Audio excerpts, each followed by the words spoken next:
Hello बच्चों, चलिए प्रश्न को पढ़ते हैं और समझते हैं। हल कीजिए। और बच्चों हमें हल करना है एक असमीका x-2y छोटा या बराबर है बच्चों 4 के। तो यह असमीका को बच्चों हमें हल करना है।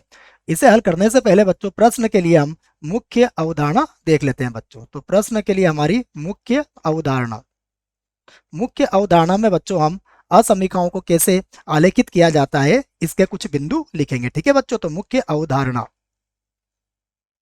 अवधारणा में बच्चों हमारा जो पहला बिंदु होगा वही मैं यहाँ पर लिख रहा हूँ। देखो, तो पहले नंबर पर हम एक बिंदु लिखेंगे कि जो भी असमीका हमें दी जाएगी बच्चों, असमीका, ठीक है बच्चों, जो भी असमीका दी जाएगी बच्चों, तो असमीका के संगत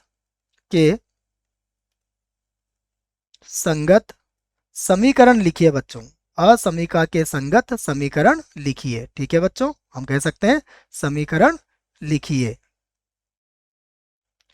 और उसके बाद बच्चों जो समीकरण आपको प्राप्त होती है, अर्थात संगत जो समीकरण होगी बच्चों, संगत समीकरण पर कम से कम दो बिंदु ज्ञात कीजिए। तो समीकरण पर दो बिंदु ज्ञात कीजिए। ठीक है बच्चों, ज्ञात कीजिए। तो ये दो मुख्य अवधारणा इस प्रश्न के लिए हमारी होगी बच्चों। ठीक है, और बाकी जो बातें हैं बच्चों हम प्रश्न को हल करते वक्त भी उसको समझ लेंगे। तो देखो बच्चों, अब दी गई असमीका लिखते हैं। तो हमें जो असमीका दी है वह क्या है? देखो, असमीका असमीका है हमारे पास x-2y और छोटा या बराबर है किसके? 4 के।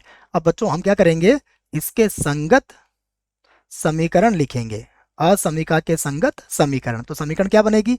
x-2y और अब यहाँ जाएगा बराबर 4। ठीक है बच्चों, अब जो संगत समीकरण आई है इस पर हम बिंदु ले लेंगे। तो क्या लिखेंगे हम? समीकरण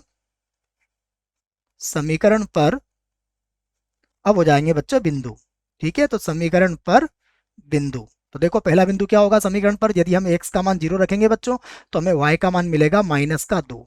ठीक है, तथा दूसरा बिंदु हम लेंगे y का मान 0 रख के। अगर y का मान 0 रखेंगे बच्चों तो x का मान मिलेगा हमें 4। ठीक है, तो ये दो बिंदु आ गए बच्चों। अब देखो इसको आलेखित करते हैं हम। ठीक है, तो देखो यहाँ पर बच्चों हम सबसे पहले ये y अक्ष ले लेते हैं और इसे हम एक्स अक्ष से व्यक्त कर देते हैं बच्चों। ठीक है, तो ये हमारे लिए क्या हो गया? एक्स अक्ष, और ये हमारे लिए हो गया बच्चों वाई अक्ष। ठीक है बच्चों, और ये हमारा मूल बिंदु होगा। देखो ये जो है ये हमारे लिए मूल बिंदु 0,0 होगा। ठीक है बच्चों, अब देखो पहला बिंदु क्या है? पहला बिंदु देख लेते हैं हम। पहला बिंदु हमारे पास है 0,-2। ठीक है बच्चों, तो 0,-2 कहाँ मिलेगा आपको? ये होगा 1 और यहाँ पर होगा 0,-2। ठीक है बच्चों, तो इसको लिख देता हूँ मैं। यह बिंदु होगा मेरे पास 0,-2। अगला बिंदु देखो क्या है हमारे पास? 4,0। तो 4,0 कहाँ होगा बच्चों? 1, 2, 3 और 4। ये जो बिंदु होगा ये बिंदु होगा हमारे पास 4,0। ठीक है बच्चों, अब देखो दोनों को मिलाती हुई हम एक रेखा खींच देंगे बच्चों। ये हमने दोनों को मिलाती हुई एक रेखा खींच दी बच्चों। देखो यह रेखा बच्चों गहरी काली आएगी या फिर डॉट रूप में आएगी, इसका पता हम कैसे लगाते हैं?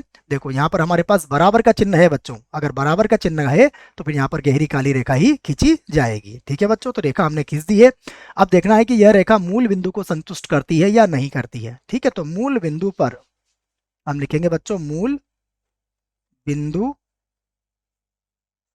पर। ठीक है, देखो बच्चों मूल बिंदु पर अर्थात x का मान यहाँ क्या रखेंगे हम? 0, -2। y का मान भी क्या रखेंगे बच्चों? 0। और ये छोटा या बराबर होगा किसके? 4 के। तो बच्चों क्या हुआ हमारे पास? हमारे पास आया है बच्चों 0, जो कि छोटा या बराबर है किसके? 4 के। ठीक है बच्चों, तो ये कथन क्या है हमारा? यह कथन बच्चों सदैव सत्य है, क्योंकि 0 सदैव 4 से छोटा ही होता है।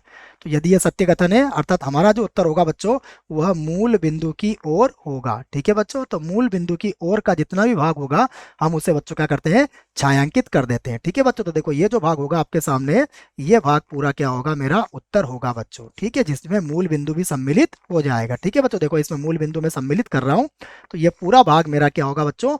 हल क्षेत्र होगा। ठीक है, इसे मैं क्या लिख सकता हूं कि यही मेरा क्या है? हल क्षेत्र है। ठीक है बच्चों, यहां लिख देते हैं हम, यह क्या है हमारा?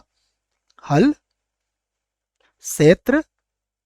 ठीक है, तो यही हमारा उत्तर है बच्चों। आशा करता हूं आपको इस प्रश्न का उत्तर समझ में आया होगा। धन्यवाद।